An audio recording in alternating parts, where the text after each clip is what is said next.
Berarti kalau teroris itu pengen buat kita takut, gagal total kan? Yang sebenarnya terjadi adalah justru kita harus bersatu memerangi terorisme. Data valid itu penting. Dapat data valid, data dari sumber-sumber ataupun info-info dari orang-orang yang bisa dipercaya gitu ya, dari pemerintah, dari presiden, ataupun dari PGI, yang lain-lainnya. Mari kita dengerin gitu.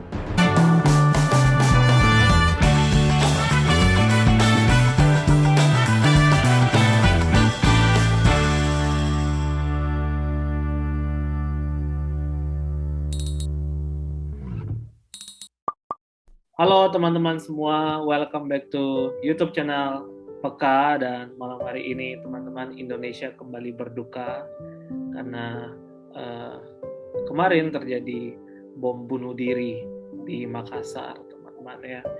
Ini sesuatu yang tidak mengenakan, tentu kita semua tidak mau sebenarnya ini terjadi, betul ya teman-teman ya. Dan hari ini saya bersama dengan PS Swanius dan juga ada PS Hizkia, teman kita, rekan Peka yang ada di Makassar. Dan langsung kita hubungi dia malam ini dan langsung kita mau ngobrol sama dia untuk bagi cerita nih secara personal aja, bukan secara mewakili kalangan tertentu ya bro ya. Iya, iya. Hanya untuk bagi aja nih dia sendiri sebagai seorang PS di sana, di kota Makassar, itu perasaannya gimana nih dengan kejadian yang sedang terjadi. Boleh bagi sama kita, PS? Oke, thank you Sobat PK semua. Yep. Kita ya udah dengar pasti ya, dan juga pasti juga berita ini tersebar dengan cepat di WhatsApp, grup WhatsApp, pasti udah menemukan banyak video-video. Dan kalau mau cerita, mungkin dari awal aja, pagi hari ini, tadi saya ke gereja sekitar jam 10 sini, berarti kurang lebih itu bom itu meledak waktu saya berangkat dari pastori saya sekitar 10-15 menit. Nah begitu sampai di sini, dan saya harus ke gereja memang, dan waktu masuk ke gereja, saya lagi set up nih, rencananya mau persis di tempat yang sama ini, mau pimpin katekisasi kelas belajar Alkitab itu ya. Jadi udah siap-siap dan ada kabar gitu. Jadi, ada bom di mana?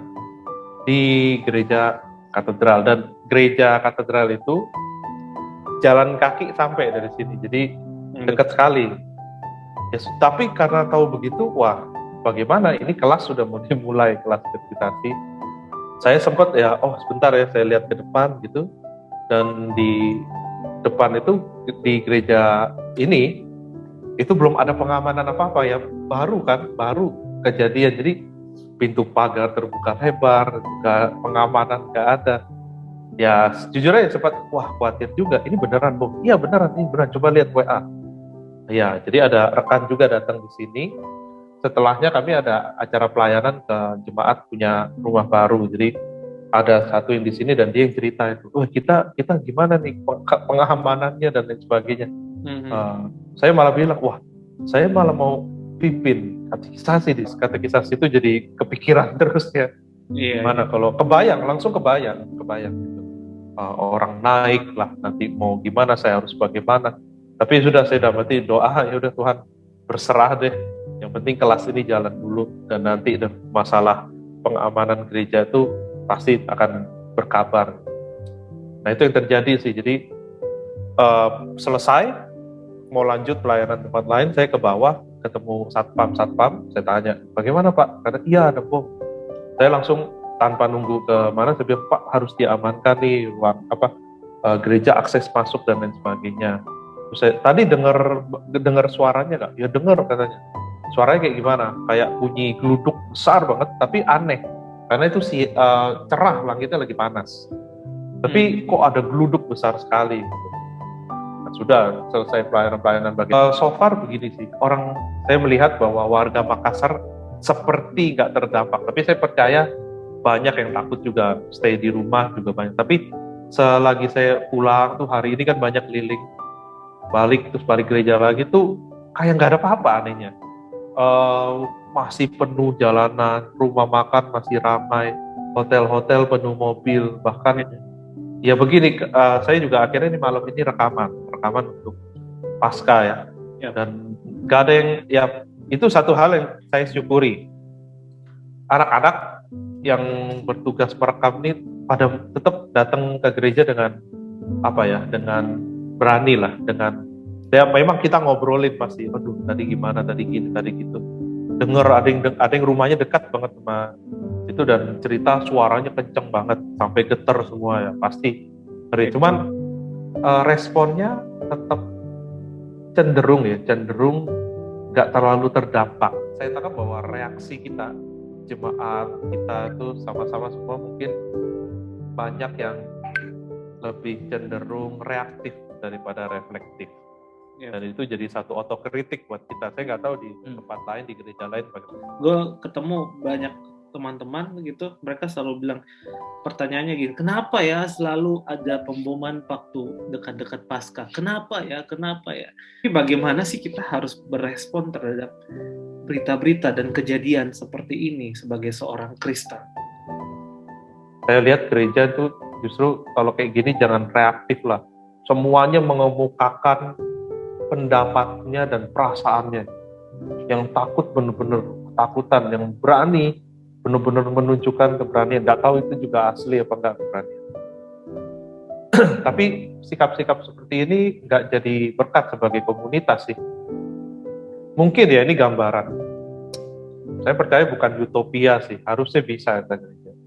Kenapa kita nggak merespon? Yaitu ya lebih reflektif belajar. Jadi kalau ada sesuatu gitu nggak langsung menyuarakan yang kita pikir atau ini gitu. Kadang yang di-share juga hoax malah kan, beritanya nggak tepat, menebar ketakutan walaupun dia dibungkus dengan kita berani, tapi yang disebar juga bisa berarti di perspektif orang lain sebagai sebuah hal yang menakutkan. Jadi mungkin ya hal-hal kayak gitu tuh jangan sampai kita ya nggak memikirkan orang lain, nggak memikirkan kondisi komunitas, tapi kita pengen orang yang paling cepat menyuarakan sesuatu di komunitas kita dan kita nggak berpikir dampaknya gimana ke orang. Harusnya ini ya bijak ya untuk memikirkan apa yang mau diposting, dibagikan, gitu, membangun atau enggak dan sebagainya. Respon saya ya sebenarnya dari pengalaman kan sebenarnya dulu pernah juga ya waktu itu khotbah di satu tempat dan terjadi bom di daerah lain tapi ada saudaranya yang terkena waktu itu. Jadi saya belajar dari sana adalah sebenarnya kehadiran pribadi kita sih ya. Apalagi kita semua pasti ada peran masing-masing di tempat kita.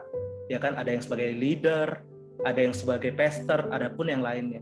Jadi peran kita itu sangat penting waktu itu. Sebenarnya poin dari semuanya itu adalah leadership kita sebenarnya yang pentingnya. Bagaimana kita itu nge-lead orang lain untuk tidak bereaktif, biar tidak terjadi reaktif. Tentu saja itu datang dari pemimpin yang tidak reaktif, yang berpikir dengan tenang. Jadi pada saat kalau pemimpinnya pun kita semua, orang-orang yang punya pengaruh pun ikut mengalami reaktif, nah disitulah letak mulai terjadi lebih banyak masalah lagi.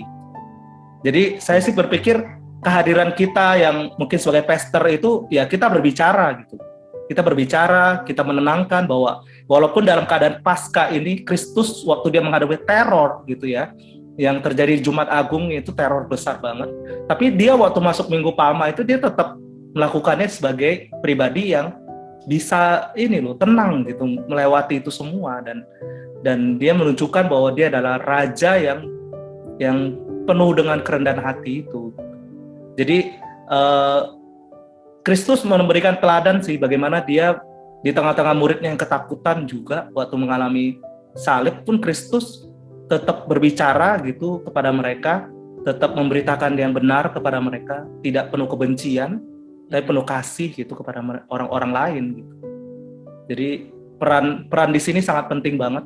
Saya sangat menghimbau sih ya ketegasan kita dalam berbicara gitu. Bahwa misalnya kayak penyebaran soal foto-foto itu mari yang punya pengaruh berbicara, jangan gitu. Kita mari hentikan sesuatu yang tidak berdampak baik gitu. Tidak berdampak yang konstruktif gitu. Hentikan hal itu. Jadi sehingga saya juga bisa ngerti juga di satu sisi ada histeria massa kan terjadi di sekitar. Dan itu sangat sering terjadi dan memang sulit untuk kita bilang itu nggak terjadi gitu. Tapi ya sebagai pemimpin kita juga melihat bahwa segala sesuatu paling buruk pun terjadi, kita tetap bisa lewati di dalam apapun hasilnya gitu. Terutama yang pelayanan juga yang tadi seperti dialami Bro Hizkia gitu kan. Jadi kita semua tetap berjalan walaupun kita harus waspada, tapi kita juga di other side ya kita tidak jatuh kepada ketakutan. Jadi kepemimpinan yang sangat seimbang lah ya. Kita leadership yang menyeimbangkan ketakutan dari jemaat-jemaat gitu. Terutama anak muda ya di gereja ya. Kadang-kadang kita juga reaktif, mudah banget untuk ya menyebarkan sesuatu atau berita kepada lain dengan yang lain-lainnya gitu. Mari kita jadi orang-orang yang anak muda yang apalagi di sosmed punya pengaruh kan. Nah, di sanalah peran-peranmu akan terasa. Apakah membuat kondisi jadi lebih baik, bisa dilewati, atau malah membuat suasana makin tidak terkendali. Ya. Ada dua ekstrim kayaknya ya. Dua ekstrim itu gini. Satu adalah orang yang langsung reaktif tadi, posting sana, posting sini, komentar sini, komentar sana gitu ya. Ada juga malah yang apatis gak sih? Yang benar-benar udah gak mau urusan deh. Tapi kalau dari obrolan kita ini kayaknya memang sebagai leader, bukan bahkan jemaat, level jemaat biasa juga. Tapi bukannya panggilan kita ya untuk untuk saling menguatkan satu dengan yang lain di momen kayak gini. Jadi kalau nggak bijak ya kita asal posting, atau sama sekali kita diam, menarik diri, apatis gitu. Itu juga nggak jadi berkat sih. Malah mungkin panggilan kita jelas sih di momen-momen kayak gini nih. Apa yang harus kita lakukan? Setiap kali ada isu-isu seperti ini, orang-orang selalu langsung membandingkan atau membuat kubu-kubu gitu ya. Misalnya mulai mengecam agama ini dengan agama ini gitu ya. Ini kan isu perpecahan sebenarnya. Dan ini loh, kita bukan sedang bicara soal agama A, agama B mengancam agama A, agama B, atau agama mayor begitu ya. Itu kan bukan masalah yang sedang terjadi. Yang sebenarnya terjadi adalah justru kita harus bersatu memerangi terorisme, gitu kan harusnya ya. Karena musuh kita bukan agama lain, musuh kita sebenarnya adalah terorisme itu. Gitu. Jadi justru jangan melihat ini jadi satu ajang perpecahan. Justru bagaimana kita bergandengan tangan untuk menyelesaikan masalah ini. Gitu. Jadi ayo hindari jargon-jargon perpecahan sih. Iya, betul, itu poin bagus ya. Jangan langsung lari judgmental, menghakimi gitu. Jadi justru malah kemukakan juga bahwa menyadarkan masyarakat ya bahwa ini oknum. Yes. Bukan mewakili agama tertentu, itu penting. Satu lagi yang data valid ya, data valid itu penting. Dapat data valid, data dari sumber-sumber ataupun info-info dari orang-orang yang bisa dipercaya gitu ya, dari pemerintah, dari presiden, ataupun dari PGI, yang lain-lainnya. Mari kita dengerin gitu, dengerin mereka ngomong apa. Karena biasa responnya udah dipikirkan dengan matang, dengan hasil yang seminimal mungkin chaosnya gitu. Betul. Itu karena itulah biasanya orang-orang mendapatkan desas-desus yang berkembang secara liar. Karena dia dengar ini, dengar itu, dan jadi itu keyakinan. Nah, waktu itulah kita semua terjadi nih. Kita membantu histeria massa. Padahal kan kita punya pemimpin, tadi saya seperti saya bilang. Kita punya presiden, kita punya pemimpin gereja, kita punya mungkin ada gembala dari sinodal atau yang lain-lain. Mari dengarkan mereka yuk, anak muda gitu. Biarkan mereka dan bantu share itu juga gitu. Yes. Biar itu jadi memadamkan api yang nggak perlu gitu. Tapi data valid penting. Misalnya terjadi hal-hal yang di luar dari yang kita mau. Yeah. Bom ini kan mungkin juga bisa juga jadi langkah selanjutnya juga perlu kita waspadai juga. Tapi cara kita mewaspadai itu yang sangat penting gitu. Daripada kita hanya membangun ketakutan lebih tinggi daripada yang seharusnya gitu. Dari Bro Swanius bahas tentang sumber ya. Kalau saya nih lihat orang posting di grup WhatsApp, saya akan lihat dulu sumbernya pasti. Dari mana? lambenyinyir.com. Ya itu udah pasti ya, kita nggak tahu tanggung jawab dari mana. Ya.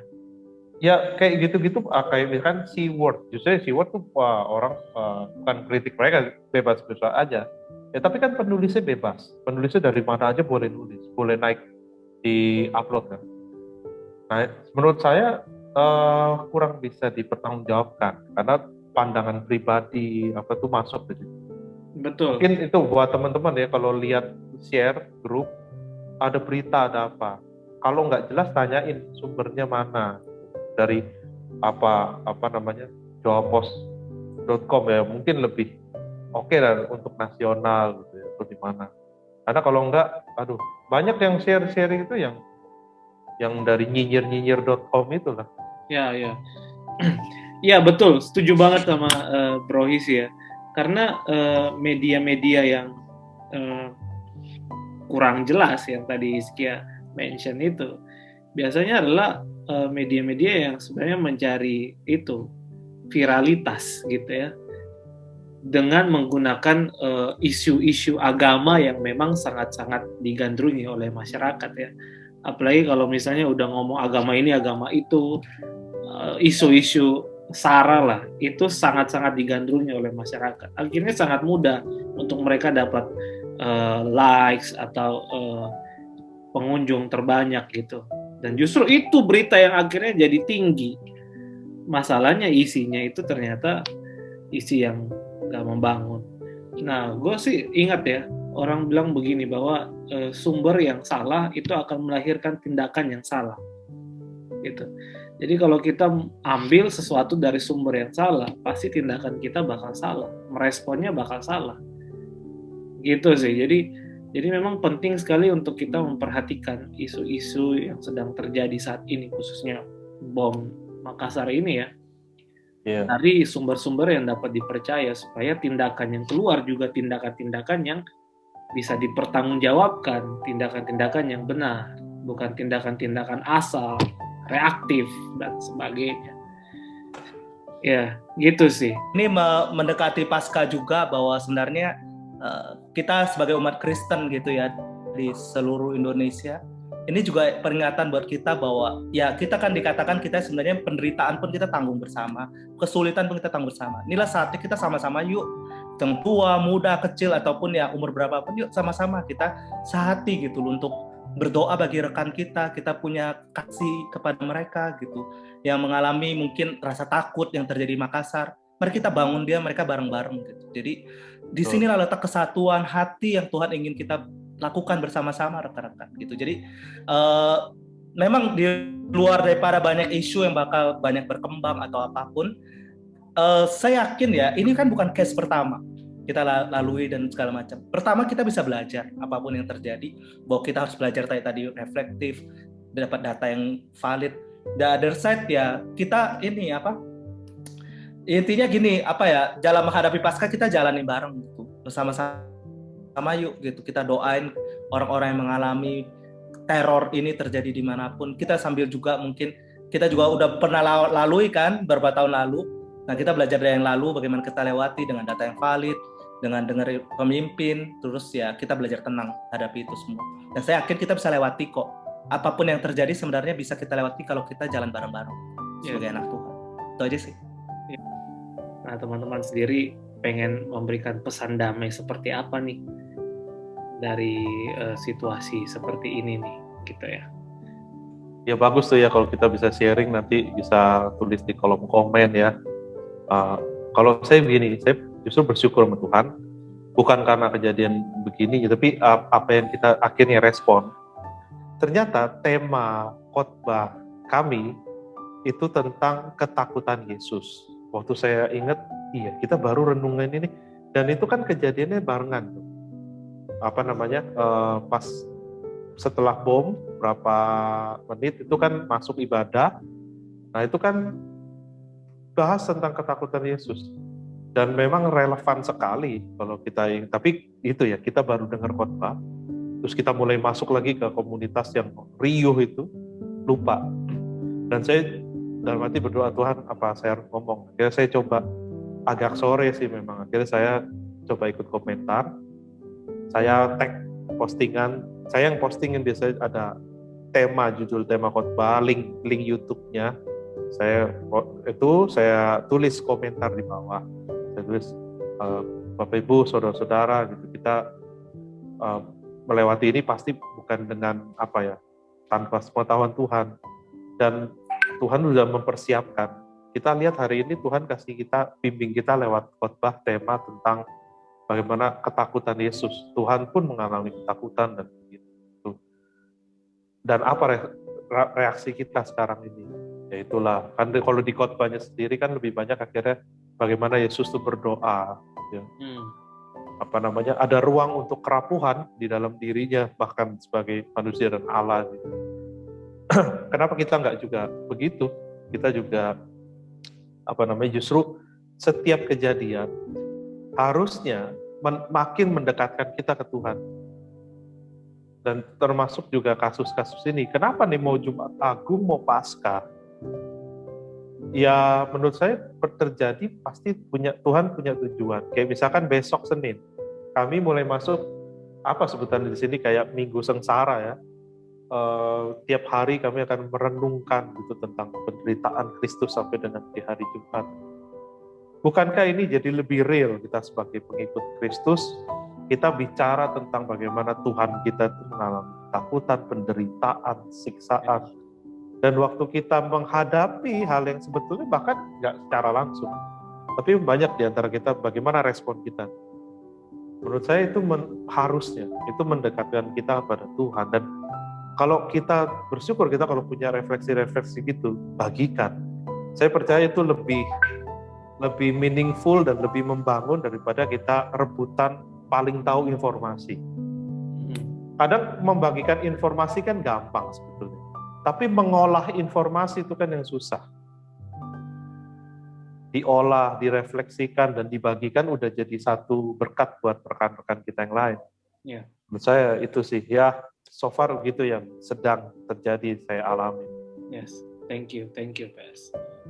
Ya, menarik yang dikatakan tadi sama Bro Hizkia ya, soal ketika Tuhan Yesus menghadapi teror, ketakutan, dia berdoa ya, di Taman Getsemani dia berdoa, sehingga ingat kalimat terakhirnya adalah jadi kehendak Bapa, jadilah kehendak. Jadi dia percaya segala sesuatu itu ada dalam genggaman Tuhan dan dikembalikan kepada Bapa yang mengendalikan segala sesuatu.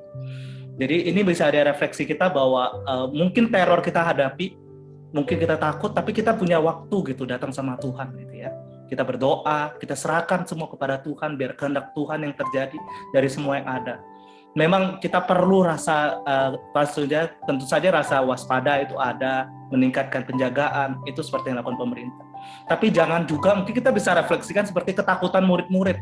Melihat sesuatu juga murid-murid terpencar kemana-mana, sendiri-sendiri, dan akhirnya mereka menghandle ketakutan mereka dengan yaitu terpecah belah gitu, dan mereka gagal menghadapi hal itu. Jadi mari seperti Kristus gitu, yang tetap tenang, tetap bisa datang berdoa, bergumul, dan akhirnya menyerahkan kepada Bapa segala sesuatu dengan segala yang mungkin akan terjadi, dan teror kali ini yang terjadi di negeri ini.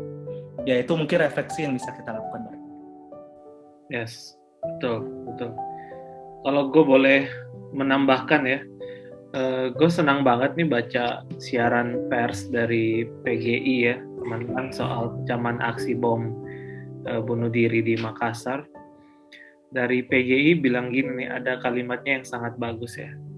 Bilang begini, sangat mengenaskan peristiwa naas ini terjadi saat umat Kristen di Indonesia sedang merayakan Minggu Palmarum yang merujuk pada peristiwa masuknya Yesus ke Yerusalem dengan mengendarai keledai betina.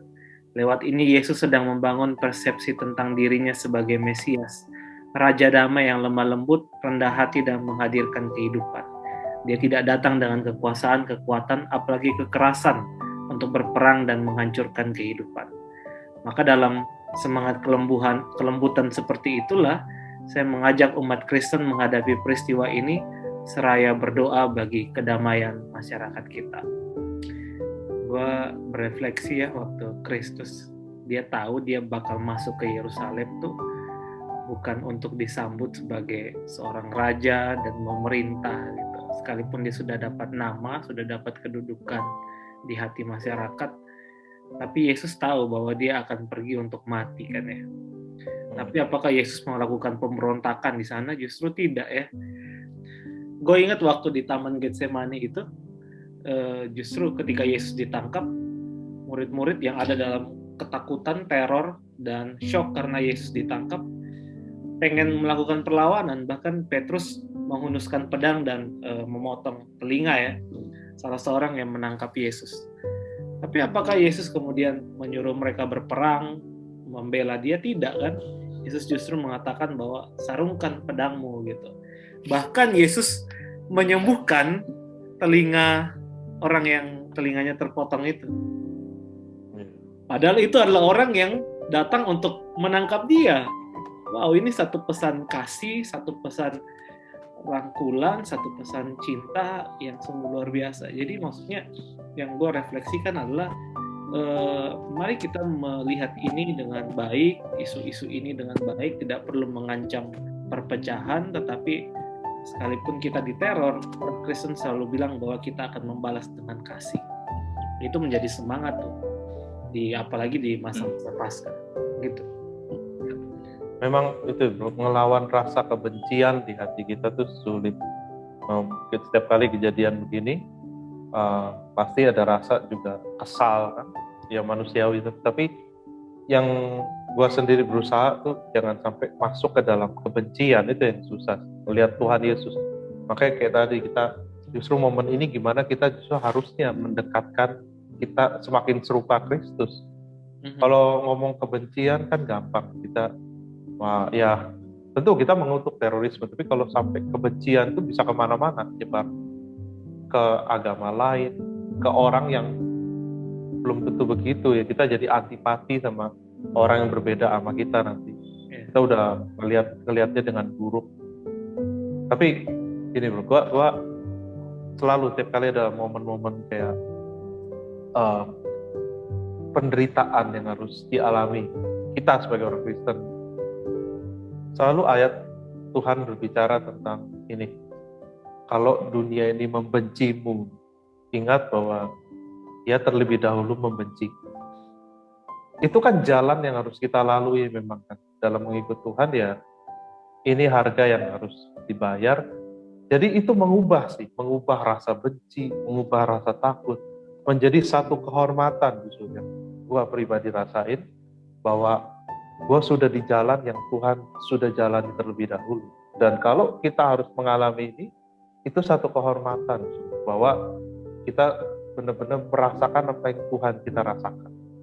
Yes. Penderitaan itu. Dan kalau kita balik ke Tuhan kayak gitu ya, berubah loh rasa benci, rasa takut tuh malah rasa dikasihi Tuhan dan kesempatan untuk mengasihi Tuhan juga. Yes. Luar biasa, betul Bang.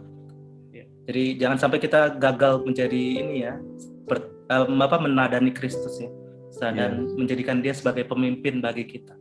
Ya itu sih pesan yang penting banget buat kita semua. Berarti kalau teroris itu pengen buat kita takut, gagal total kan? Makin kita bertumbuh spiritualitas kita, ya mereka kegagalan fatal justru. Kalau dampaknya seperti itu, apa mereka masih mau lakukan terus? Nah itu pertanyaan menarik. Thank you. Thank you PS Gizi dan PS Swan untuk malam ini kita bisa ngobrol-ngobrol, dan ini akhir dari percakapan kita ya. Teman-teman peka yang boleh mampir dan sudah nonton hingga detik kesekian ini, kami ucapkan terima kasih. Tujuan kami adalah untuk menebarkan pesan-pesan damai di tengah isu-isu teror ini, dan semoga semangat itu nyampe ya ke teman-teman gitu. Dan semoga ini menginspirasi dan menghiburkan teman-teman yang sedang ada dalam teror, mungkin rekan-rekan yang ada di Makassar juga. Tuhan menyertai, Tuhan melindungi, Tuhan akan terus memberkati kota Makassar bisa lewat teror ini dengan baik. Oke, inilah kami Peka, dan kiranya kalau kamu diberkati jangan lupa like, komen, dan subscribe.